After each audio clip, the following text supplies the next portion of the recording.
Tiga calon presiden tampil dalam debat capres kemarin malam pemirsa dengan membawa amunisi soal tema pertahanan keamanan, hubungan internasional dan geopolitik. Meski terjadi saling serang, sindir dan adu argumen, tak bisa dipungkiri debat semalam menjadi pertimbangan pemilih soal capres yang lebih unggul dan menguasai tema debat.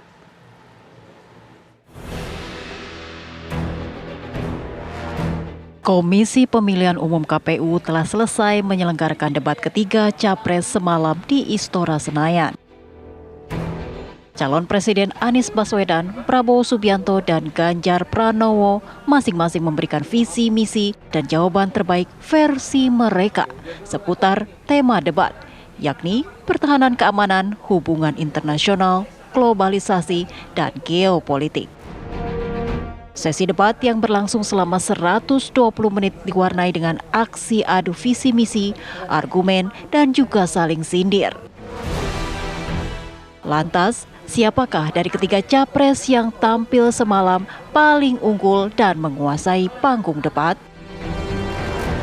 Capres nomor urut 1, Anies Baswedan, lebih banyak mengkritik kinerja Kemenhan selama 5 tahun terakhir. Anies menyoal alutsista, food estate, dan keamanan siber. Kita menghadapi tantangan yang tidak kecil. Dalam beberapa tahun terakhir ini, lebih dari 160.000 orang meninggal bukan karena serangan militer, tapi karena serangan virus. HP kita, komputer kita diserang oleh cyber attack. Lebih dari 800 juta cyber attack. Dan lebih jauh lagi, ironisnya, Kementerian Pertahanan menjadi kementerian yang dibobol oleh hacker di 2023. Sebuah ironi, karena itu kita ingin mengembalikan dan 700 triliun anggaran Kementerian Pertahanan tidak bisa mempertahankan itu, justru digunakan untuk membeli alat-alat alutsista yang bekas. Sementara Prabowo yang juga menjabat sebagai Menteri Pertahanan Republik Indonesia mengedepankan kesejahteraan TNI, Polri, dan aparatur sipil negara. Prabowo pun menanggapi dengan santai serangan dan argumen dari capres lain. Prabowo membantah tudingan soal kinerja Kementerian Pertahanan. Kita harus apresiasi prestasi TNI dan prestasi Polri dalam menjaga pertahanan keamanan, dalam mengatasi berbagai peristiwa-peristiwa yang pelik. Sekali lagi Pak Anies ngomong-ngomong barang bekas, karena Pak Anies rupanya tidak mengerti masalah pertahanan. Ya, tidak. Saya bersedia Pak Anies mengundang Pak Anies di tempat yang Pak Anies suka, kita diskusi. Saya akan bawa data. Saya akan bawa data yang sebenar-benarnya. Ya.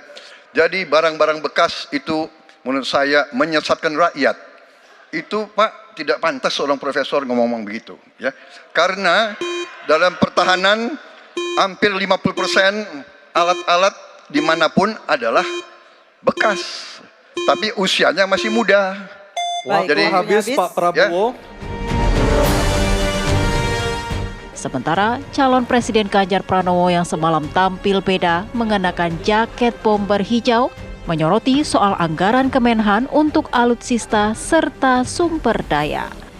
Pertahanan kita mesti masuk pada wilayah 5.0 dengan teknologi sakti, dengan rudal hipersonik, senjata cyber, sensor kuantum, dan sistem senjata otonom. Dan itu bisa dilakukan kalau anggaran dari Kemenhan itu 1-2% dari PDB, sehingga MEF kita akan bisa tercapai. Lantas, selepas debat semalam yang penuh dengan tudingan, sindiran, dan adu argumen, siapa yang paling menguasai tema dan visi paling realistis soal pertahanan, keamanan, hubungan internasional, dan geopolitik? Tim TV One mengabarkan.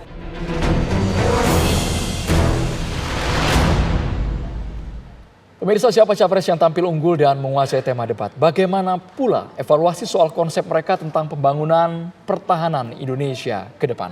Untuk membahasnya pemirsa telah bergabung ada pakar pertahanan keamanan yaitu ada Pak Rizal Dharma Putra yang sudah hadir di sini. Selamat sore Pak Rizal, terima kasih sudah hadir. Kemudian juga bergabung bersama kami secara virtual pemirsa Guru Besar Bidang Keamanan Global Universitas Padjadjaran, Profesor Widya Setiabudi Sumadinata dan juga pakar komunikasi politik Profesor Karim Suryadi. Selamat sore semuanya Bapak-Bapak. Selamat sore. Selamat sore, Mbak Tisa. Ya, baik. Pak Andro. Pertama saya ingin ke Bang atau ke Pak Rizal terlebih dahulu. Pak Rizal, komentar Anda soal debat pada kemarin malam soal pertahanan keamanan masing-masing untuk ketiganya siapa yang paling leading? Pertama saya coba secara merata dulu ya. Jadi saya rujukannya adalah buku putih. Jadi pada umumnya kalau di negara-negara maju, ya negara-negara barat itu, buku putih pertahanan itu menyebutkan mengenai ancaman nasional. Nah, ancaman nasional ini ada ancaman aktual, potensial, dan juga ancaman nyata dan tidak nyata. Nah, biasanya ancaman itu disebutkan. Apakah itu berasal dari state actor atau dari non-state actors. Namun ketiga calon presiden ini tidak satupun yang menyebutkan ancaman dari state actors itu secara gamblang, secara nyata. Sehingga agak sulit juga untuk mendefinisikan satu ancaman yang seperti apa yang tengah dihadapi. Dan bagaimana meresponnya, bagaimana kemudian membangun satu kekuatan pertahanan untuk menghadapi ancaman tersebut. Nah itu saya pikir juga mesti menjadi otokritik bagi otoritas yang bertanggung jawab di bidang pertahanan. Seperti misalnya Pak Prabowo itu tidak menerbitkan yang namanya buku putih pertahanan. Nah, padahal pada menteri sebelumnya menerbitkan. Dan di situ dipaparkan walaupun tidak menyebutkan state actors. Ini state actors tidak disebut dan juga buku putihnya juga tidak terbitkan. Nah jadi agak sulit. Nah kemudian dari sisi debat kemarin agak di luar dugaan bahwa Pak Ganjar relatif lebih unggul dari yang lain dalam menguasai data, menguasai bagaimana memberikan solusi, bagaimana kemudian menyebutkan badan-badan atau institusi yang harus merespon dan harus menangani satu permasalahan. Seperti misalnya permasalahan di laut, bagaimana meningkatkan kemampuan pertahanan laut, bagaimana memprioritaskan kekuatan laut, bagaimana membangun memasang sonar dan lain sebagainya. Cukup detail. Kalau Pak Anies secara retorika bagus, kemudian argumentasi bagus, metodologi dan tata cara berpikirnya juga bagus. Hanya kalau saya lihat substansi permasalahan kurang mengena gitu loh, baik dari sisi bidang pertahanan maupun hubungan internasional. Pak Ganjar juga untuk isu selatan-selatan juga sangat menguasai permasalahan gitu. Nah, ada yang based on data, ada yang kurang mengena. Tapi kalau versi Prof Widya yang ada di lokasi debat semalam juga bertindak sebagai panelis, siapa kira-kira dari sudut pandang Prof Widya yang paling menguasai arena debat dalam tema ini? Ini pertanyaannya yang sulit sebetulnya, yang yang paling berhak menilai tentu pemirsa di rumah, karena semalam posisi kami sebagai panelis. Tapi saya lihat yang paling menarik dari debat semalam itu dibandingkan dua debat sebelumnya adalah keberanian para kandidat untuk ofensif gitu ya. Untuk ofensif, untuk menunjukkan kelemahan dari lawan debatnya gitu ya. Jadi menurut saya ini bagus dalam arti agar masyarakat bisa melihat sejauh mana pemahaman dari para kandidat terhadap isu yang diperbincangkan gitu ya. Jadi bisa kelihatan misalnya pada isu ini menguasai atau tidak.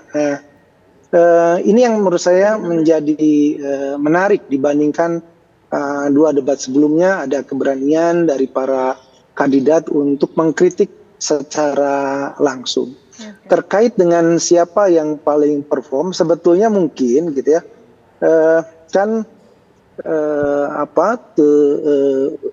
tujuan akhir dari debat ini, karena debat ini kan merupakan salah satu bentuk dari kampanye dari masing-masing kandidat, maka adalah pemirsa di rumah.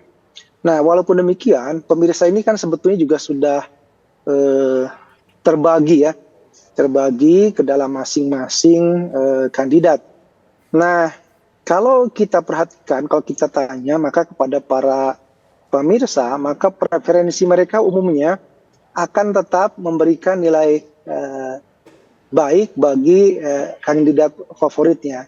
Dalam hatinya mungkin ada juga ya melihat oh ya lawan kandidat lawannya lebih bagus. Tapi apakah ini akan mempengaruhi pemilihan itu masih perlu dipertimbangkan. Nah, kalau dari saya kira tadi sama dengan Pak Rizal begitu ya, masing-masing menunjukkan performa yang bagus, walaupun mungkin masyarakat melihat perdebatan yang sengit terjadi antara Pak Prabowo dengan Pak Anies, tapi sebetulnya Pak Ganjar juga di akhir-akhir sudah menunjukkan posisi berdebatnya. Nah, siapa yang lebih unggul? Saya pikir kembali kepada preferensi masing-masing dari para pemirsa, begitu. Oke, baik. Mungkin itu dulu. Silakan mungkin. Sekarang saya ingin ke Prof. Karim. Prof. Karim sebagai pakar komunikasi politik, kita melihat debat yang tadi malam terjadi, apakah debat ini sudah tepat sasaran? Dalam artiannya, masyarakat bisakah memahami konsep-konsep yang diusung masing-masing calon presiden? Prof. Karim. Ya, pertama, masyarakat menonton debat itu tidak seperti orang mengisi bensin. Artinya tidak dimulai dari nol. Ya. Tetapi setiap orang sudah memiliki preferensi, bahkan sudah punya predisposisi. Nah, akan ada pertanyaan-pertanyaan, isu-isu yang menghilang gitu ya. Nah, kalau dilihat dari kacamata saya yang seolah-olah menonton Liga Eropa, Piala Champions yang tidak ada keberpihakan gitu ya, saya senang melihat yang bagus. Gambarannya adalah menurut saya Anies Baswedan terlalu asik menyerang, lupa bertahan. Prabowo Subianto banyak bermain di arena pertahanan. Dan Ganjar Pranowo banyak menguasai bola. Ball positionnya dia kuasai. Asik menyerang, bertahan juga manis. Jadi menurut saya, poin terbesar semalam itu ada di Ganjar Pranowo. Tetapi jangan lupa bahwa posisi sekarang, kan ketiga kandidat ini punya positioning yang berbeda gitu ya.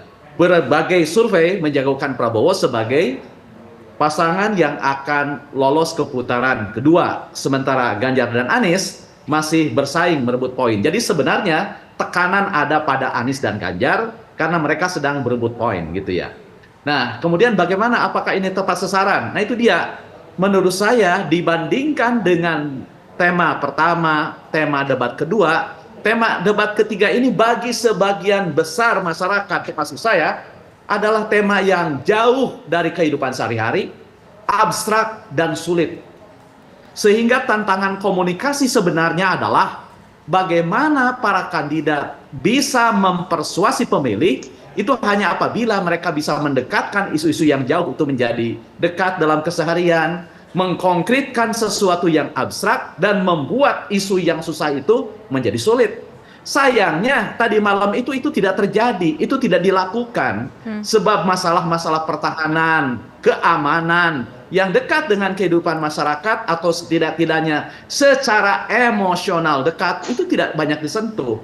Isu Papua tidak muncul, Rohingya gitu ya, juga tidak muncul. Laut Selatan disinggung sedikit gitu ya. Kemudian malah ramai berdebat soal alutsista bekas. Dan pengertian bekas pun ternyata berbeda. Selama ini kita hanya tahu impor baju bekas dilarang.